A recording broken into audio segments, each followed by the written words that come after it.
Kate Milafalcha, welcome to Irish Granny Helen. And today I'd like to talk about something that's about a couple of days late. By the time I get this uploaded, it will be a couple of days late. Saturday, March 8th, was National Women's Day. And I didn't realize it until I was mid-conversation with Greg Oliar, and we were talking about this woman. And I mentioned, boy, she'd be a great candidate to honor on National Women's Day. Too bad I'm late in coming up with the idea. But every day is Women's Day, so I thought we'll do it anyway. This is the story of Dorothy Thompson. Now, remarkable person and deserving of much acclaim, with some controversy in her life, which seems timely right now. And lest you think I'm glossing over it, I am going to mention it, but I am going to mention it superficially. I don't want to get into it because I think what she contributed was so significant for the time. So let's talk about her. Dorothy Thompson was born in 1893, one of three children. She had a brother and a sister. Her father, Peter, was a Methodist minister, and her mother, Margaret, was, her mother. And she died when Dorothy was 7. Her father remarried, and Dorothy never got along with her stepmother. And in 1908, when she was about 15, her father sent her to live with his 2 sisters, her aunts, in Chicago. She went to the Lewis Institute, which became a whole huge educational facility that it still is. They believed in learning by doing. Now, keep in mind, this is 1908, so within a couple of years there, she went to college. And for women, that was not the rule. She transferred to Syracuse University as a junior and became a politics and economic major. She graduated with a bachelor's with cum laude in 1914. She always felt a social obligation to fight for women's suffrage. So this is one of the things that makes her a significant person. She moved to Buffalo to be closer to the suffrage movement there. She started to work for an ad company and public relations company in New York City. She also did op-ed pieces on social justice for the New York Times and the New York Herald Tribune. So she distinguished herself very young as a good writer. She went to Europe by ship, by one of those old cruise ships, to be a foreign correspondent. She went to Ireland, which she was sent to Ireland by the International News Agency that I forgot to write down, but it's international something. They sent her to Ireland to interview Terence McSweeney. Terence was one of the leaders of the Irish independence movement. He was the head of Sinn Féin, the Independence Party. The day that she interviewed him, later on that day, August 12th, he was arrested and 2 months later died in prison of a hunger strike. Her interview was sent, here's where I wrote it down, sent by the International News Service to a whole lot of U.S. newspapers, got her acclaim, and she became the Vienna correspondent for the Philadelphia Public Ledger paper. She became fluent in German. And in 1925, she got the job of chief of the Central European Service of the Public Ledger. In 1927, she resigned because the New York Evening Post hired her as the head of their Berlin bureau. So she was in Berlin, fluent in German, working for the New York Evening Post, and was firsthand witness to the rise of the Nazis.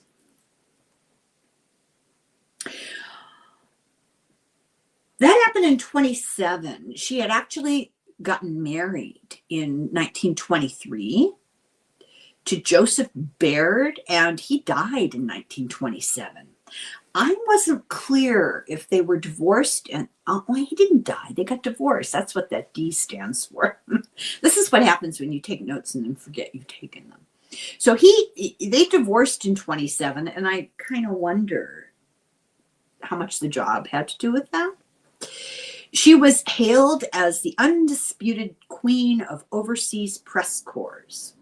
She was the first woman to head a foreign news bureau of any importance. She had many expat literary friends that had been exiled by the German government. She was friends with Thomas Mann and Bertolt Brecht and a whole list of others that I didn't recognize, so I didn't write them down. In 1928, she married Sinclair Lewis. Yes, that's Sinclair Lewis. While she was married, and I thought this was very interesting for the time. She made no bones about it, is why it's interesting. She got involved with a woman named Krista Winslow, and she claimed we have the right to love, meaning whomsoever we choose, which was quite a statement in the late 1920s. In 1931, she interviewed Hitler, and he kept her waiting for over an hour, very Trumpian of him, and she did not have anything flattering to say. Greg Olear and I talked a bit about this in my conversation with him. It's all in his book, The Age of Unreality. It's on his Substack, but you should get the book. She had nothing good to say about him. She talked about the dangers of him winning. She saw the writing on the wall long before other people did. People dismissed him. This is what one of the things she said. She did an interview in 1934 in Harper's Magazine. She said, "He is a formless, almost faceless, a man whose countenance is a caricature, a man whose framework seems cartilaginous without bones. He is inconsequent, voluble, ill-poised, and insecure." What does that sound like? "He is the very prototype of the little man." Capital letters. So the Nazis came into power, and they didn't like her very much. She had to defend herself, and she said, quote, "I still believe he's a little man. He is the apotheosis of the little man. Nazism is the apotheosis of collective mediocrity in all its forms." You gotta love this. Her love for Germany has been described as passionate but frustrated. Now, I should say, before I continue, I just got most of this off the internet. I did read quite a bit about her through Greg's book. Lots of descriptions of her, lots of background information. But this is just a superficial look at her life. I'm not claiming I did any deep dive or anything. And you know how things are with the internet. You never know what's entirely true or not. But I think this gives you a good sense based on her own words that were published. So, and she was the first American journalist expelled from Germany. On August 25th, 1934, the Gestapo delivered an expulsion order to her hotel room and told her she had 24 hours to leave Germany. Many journalists gathered for the send-off at the train station and gave her bunches and bunches of American Beauty roses to publicly show their solidarity. So this was in the front pages of the New York Times, and her expulsion turned her into a hero.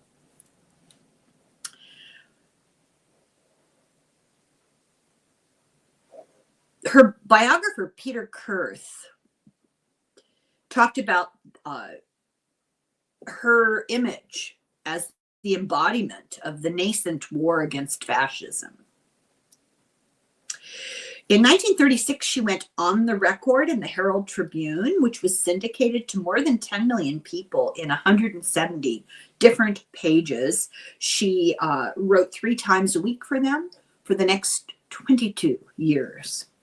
In 37, she got a job with the Ladies' Home Journal doing a monthly column, which she wrote without missing from 37 until 61.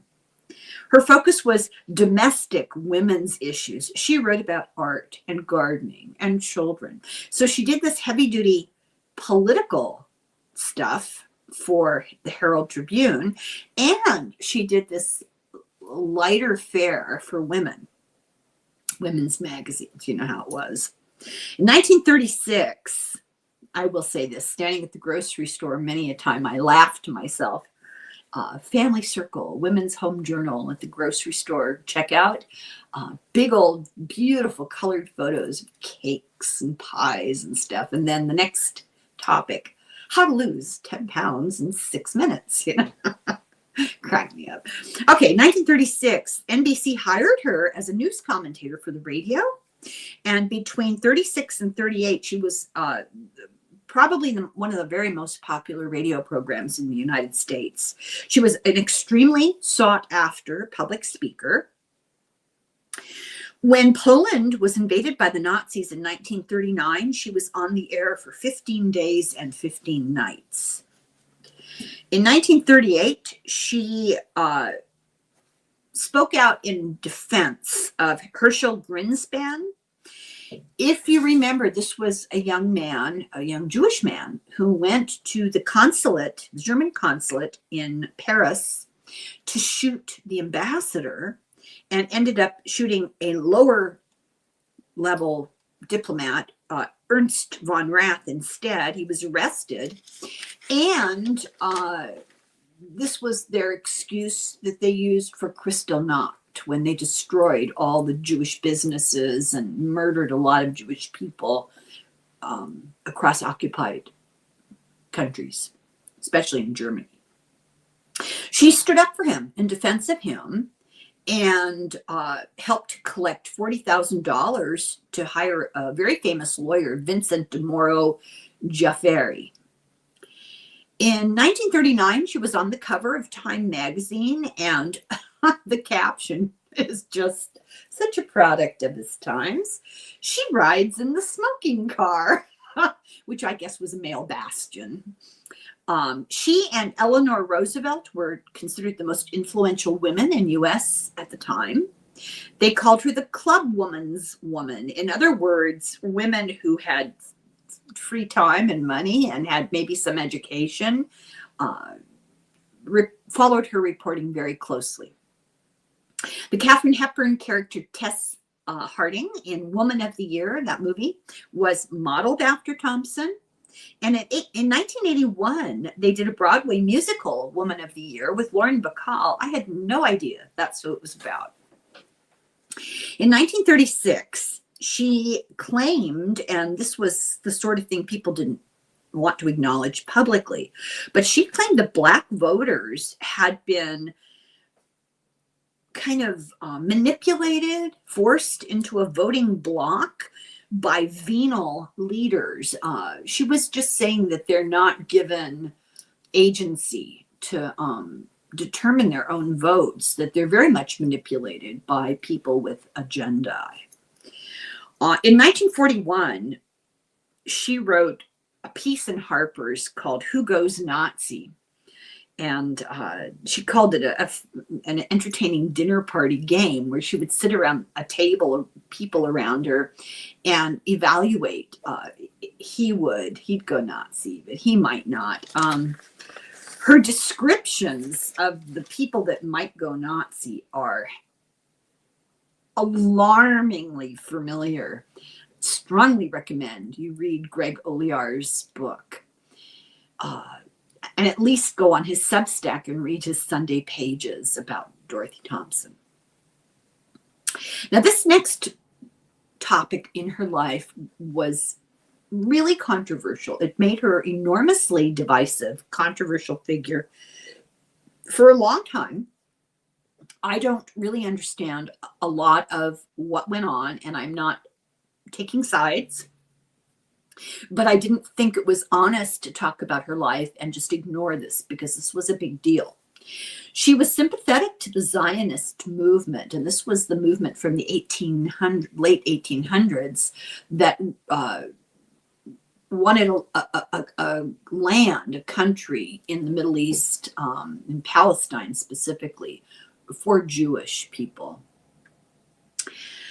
She was a leading advocate for Jewish refugees. That was not a popular point of view. The Americans turned away boatloads of Jewish refugees, denied them entry into the country, visas, paperwork. She wasn't afraid to speak up. She became a keynote speaker at the 1942 Biltmore Conference, which was about what do we do, after a trip she made to the region of Palestine in 1949, she was really concerned when she saw the activities of right-wing activists. She felt there was too much violence, and especially terrorism against the British. Remember, this was the occupied area that England still had their claws into. She got severe backlash for writing about these concerns, and she began writing even more about it. And she began working for a Zionist, an anti-Zionist organization, the American Council for Judaism. She eventually became a vocal advocate for Palestinians. Remember, I said it's just timely, it's unreal. She helped found the American Friends of the Middle East, and apparently this organization was secretly funded by the CIA. How much she knew about that, it didn't say. So she became quite a controversial figure, and discussions anytime she's talked about during her lifetime.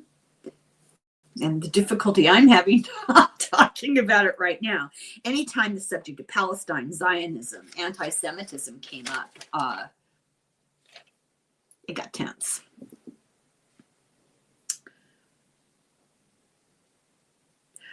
Oh, in 1927, I guess I read the wrong page. No, I guess I don't know. My notes seem a little discombobulated, but I think that's how I found them presented online. In 1927, remember, I said she met Sinclair Lewis. She met him at a tea at the German Foreign Ministry in Berlin. And the very next day, I thought this was interesting. The very next day after she met him was her 34th birthday, and the day that her divorce became final, and they arranged to meet for dinner, and they never parted. They were married in 1928. They had one son, and they remained together until 1942. They got divorced, and in 43, she married an artist called Maxim Koff and stayed with him until he died in 1958. She died shortly thereafter in 1961 in Lisbon, Portugal. She was 67. She's best remembered for her anti-Nazi writing activities. In 1939, she was kicked out of the German-American Bund at the Madison Square Garden, and she got kicked out for heckling the same way that Representative Al Green got carted out of Congress for heckling Trump the other night. Just these parallels are uncanny. The rise of fascism, the rally at Madison Square Garden, the heckling, the situation in the Middle East, awfully interesting parallels. Finally, in 1941, when she wrote that article, Who Goes Nazi? And I'm not going to read the big, long description in the book. She summarized it by saying this: kind, good, happy, gentlemanly people never go Nazi. Nice people don't go Nazi. And that's the incredible Dorothy Thompson, warts and all. I just thought, in honor of, belated honor of National Women's Day, we should celebrate it while we can. Thank you very much for watching, and Slán go fóill, slán.